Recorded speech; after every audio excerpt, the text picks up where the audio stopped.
بسم الله الرحمن الرحيم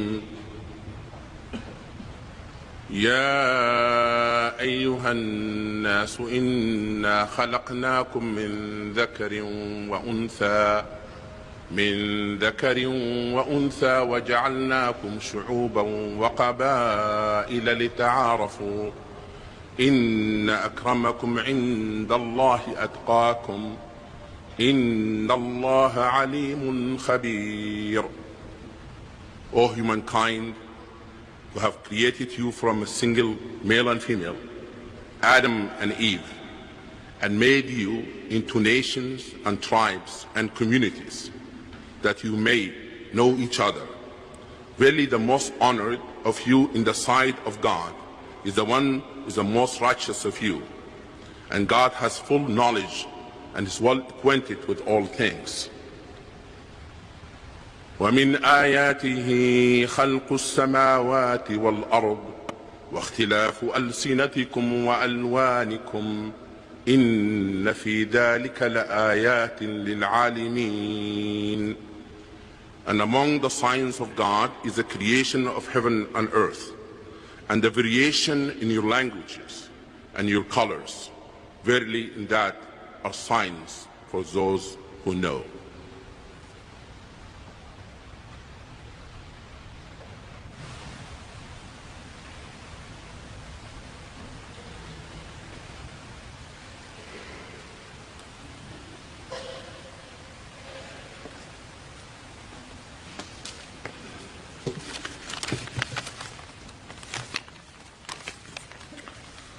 The reading from the Quran's first surah, Surah Fatiha.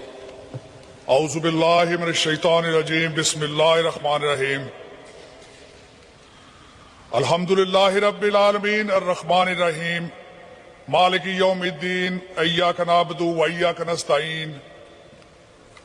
Ihdinas siratal mustaqim. Siratal ladzina an'amta alayhim ghayril maghdubi alayhim waladdallin. Amin.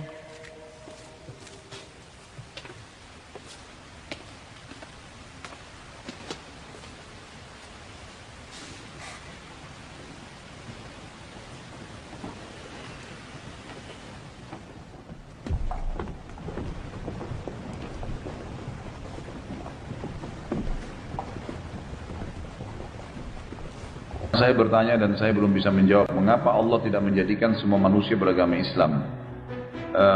Aku jadi kasihan nantinya masuk neraka. Tentu saja Allah subhanahu wa ta'ala memberikan fasilitas buat kita, akal, hati, dan juga anggota tubuh ini untuk bisa beriman. Ingat satu kalimat saya, ibu jawab kepada anaknya begitu. Allah tidak ingin hambanya kafir. Enggak, Allah tidak mau orang kafir. Tidak ada orang kafir. Buktinya Allah turunkan petunjuk kan? Allah turunkan kitab, Allah turunkan utus nabi untuk mengingatkan orang-orang kafir tuh. Yang sudah patuh sudah, tinggal jalankan. Untuk apa diutus para nabi? Untuk orang-orang yang kafir tuh, supaya mereka tarik kembali. Yang patuh tinggal mengamalkan isi syariatnya.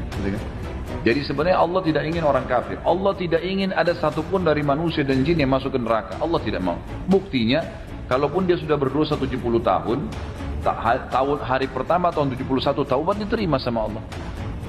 Sudah buat macam-macam dosa masih dimaafin. Jadi jawab, Allah tidak ingin siapapun orang kafir, orang dalam keadaan kafir, Allah tidak mau ada orang yang berbuat maksiat, Allah tidak mau ada orang yang masuk neraka. Gitu kan? Allah selalu kirimkan sisi lain, Allah kirimkan selalu sinyal Islam. Tidak ada orang kafir yang meninggal tidak sampai padanya sinyal Islam. Ulama sepakat masalah itu. Itu umumnya manusia semua sampai padanya. Kita kalau dengar sekarang orang-orang kafir tahu tetangganya ada muslim, bahkan ada yang punya toko buku jual buku-buku Islam. Ada keluarganya, ada temannya, ada banyak informasi bisa dibaca. Tiap saat sampai dia sebelum meninggal pasti sinyal Allah datang, tinggal dia mau tangkap atau tidak. Rata-rata non muslim yang saya temuin, kalau saya bicara, umumnya mereka bilang punya Quran terjemahan. Umumnya, tahu saya juga punya Quran terjemahan. Ada sinyal hidayah, dia mau tangkap atau enggak tuh sinyalnya. Banyak manusia berpikir mungkin akan ada tangan, maaf tanda kutip, turun dari langit menyuruh dia melakukan ketaatan atau meninggalkan kemaksiatan. Ini mustahil. Seperti misal ada orang kita tanya, Bapak Ibu kenapa belum taubat? Iya ya, kapan ya? Kesannya menunggu ada tangan dari langit berhentiin dia. Nggak bisa. Allah turunkan wahyu, kita harus pikirkan, gunakan fasilitas kita. Akal pikiran, mata, ya semuanya, hati ini. Untuk digunakan memahami itu.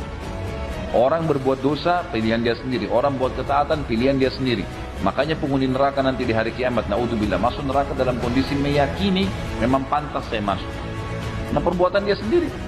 Allah sudah larang dia dusta, Allah sudah larang dia khianat, Allah sudah larang dia durhaka, misal sama orang tuanya, sama atasannya dan seterusnya. Itu sudah diajari. Tinggal dia mau patuh atau tidak. Seperti itu. Allahu a'lam.